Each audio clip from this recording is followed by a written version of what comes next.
Hello friends, ஆஹா கல்யாணம் என்ற எபிசோடில் என்ன நடக்கலாம் அப்படிங்கிறத பற்றி பார்க்கலாம். இன்றைக்கான எபிசோட் இன்ட்ரெஸ்டிங்கான எமோஷனல் எபிசோட் அப்படின்னே சொல்லலாம். சித்ராவும் கௌதமும் ரொம்ப சந்தோஷத்தில் இருக்காங்க. இந்த சொத்தெல்லாம் 10 மடங்கு ஆக்கணும், நம்ம சூர்யா குடும்பத்துக்கு முன்னாடி அப்படி தளர்ந்து நிமிர்ந்து நிற்கணும் அப்படிங்கிற மாதிரி பெருமை பேச்சு பேசிக்கிட்டு இருக்காங்க. இடையில பார்த்தோம் அப்படின்னாக்கா எப்படியாவது ஐஸ்வர்யாவை டிவைஸ் பண்ணிடணும் அப்படின்னு சொல்லும்போது ஒரு 2 கோடி ரூபா காசு கொடுக்கலாம் அப்படிங்கிற மாதிரி சொல்கிறாங்க.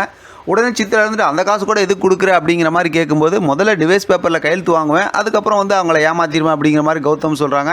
அதோட பார்த்தா சித்ரா சிரிக்கிறாங்க. அப்புறம் பார்த்தோம் அப்படின்னாக்கா இப்போ எனக்கு ஒரு அழகான பொண்ணு பாரு அப்படிங்கிற மாதிரி கௌதம் சொல்கிறாங்க. உனக்கு பெரிய கோடீஸ்வரி பொண்ணு நான் பார்க்குறேன் அப்படின்னு சித்ரா சொல்கிறாங்க. சித்ரா உடனே மனசுக்குள்ளே நினச்சிக்கிறாங்க, நம்ம நினச்ச மாதிரி எல்லாம் நடக்குதுன்னு சொல்லி பெருமை அடிச்சிக்கிறாங்க. அடுத்து பார்த்தோம் அப்படின்னா இங்கே மகா வீட்டில் எல்லாரும் உட்காந்துருக்குறாங்க.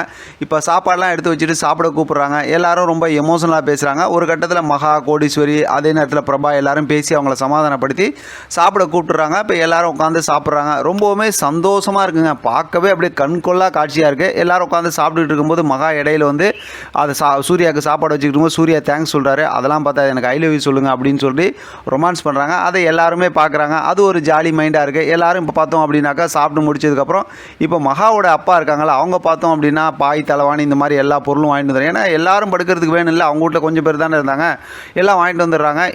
இன்னொரு பக்கத்து பார்க்கணும் அப்படின்னா பிரபா மெடிசன்ஸ்லாம் வாங்கிட்டு கொடுக்குறாங்க. இப்போ இதெல்லாம் பார்த்துட்டு சூர்யா ரொம்ப எமோஷனல் ஆகிறாரு. இன்னொரு பக்கத்து பார்த்தோம் அப்படின்னா மகா ஒரு பக்கத்து எமோஷனல் ஆகிறாங்க. இப்போ நைட்டு பார்த்தோம் அப்படின்னா ஐஸ்வர்யா கோடீஸ்வரியை பிடிச்சி திட்டிகிட்டு இருக்காங்க. என்னான்னு சொல்லி மகா பார்த்தா இருக்கிற சாப்பாடெலாம் காலி ஆகிடுச்சு, கொஞ்சம் தான் சாப்பாடு இருந்துச்சு, இவங்கெல்லாம் பட்டினி அப்படிங்கிற மாதிரி சொல்லும்போது வீட்டில் இருக்க மளிகை பொருள்லாம் வச்சு அட்ஜஸ்ட் பண்ணி தான் சமைச்சேன், அதெல்லாம் வெளியில் சொல்லிடாத அப்படிங்கிற மாதிரி சொல்கிறாங்க. இருந்தாலும் சமாளித்து அப்படியே பேசிடுறாங்க. அடுத்து பார்த்தோம் அப்படின்னாக்கா இப்போ ஐஸ்வர்யா என்கிட்ட கொஞ்சம் பணம் இருக்குது, அதை கொடுக்குறேன், நீங்கள் எல்லாம் பொருள்லாம் வாங்கிட்டு வாங்க அப்படிங்கும்போது அதை பிரபாவோட அக்கௌண்ட்டுக்கு அமுச்சு விடு அப்படிங்கிற மாதிரி மகா சொல்லிடுறாங்க. அவங்க ஒரு மாதிரி ஜாலியாக பேசுகிறாங்க. இப்போ வீட்டில் பார்த்தோம்னா தாத்தா, பாட்டி, இந்த பக்கத்து பார்த்தோம்னா ராஜலட்சுமி, இவங்கெல்லாம் உட்காந்து ஒரே நாளில் இந்த மாதிரி நம்மளோட நிலைமை மாறிடுச்சு. ஆனாலும் இந்த மாதிரி ஒரு நிலைமையிலையும் மகா வீட்டில் இருக்கவங்க நம்மளை இப்படி பாசத்தோடு பார்த்துக்கிறாங்களே, உண்மையிலுமே மகா நமக்கு கிடைச்சது கொடுத்து வச்சுருக்கணும் அப்படின்னு சொல்லிட்டு இவங்க தாத்தா ஒரு பக்கத்து சொல்கிறாங்க.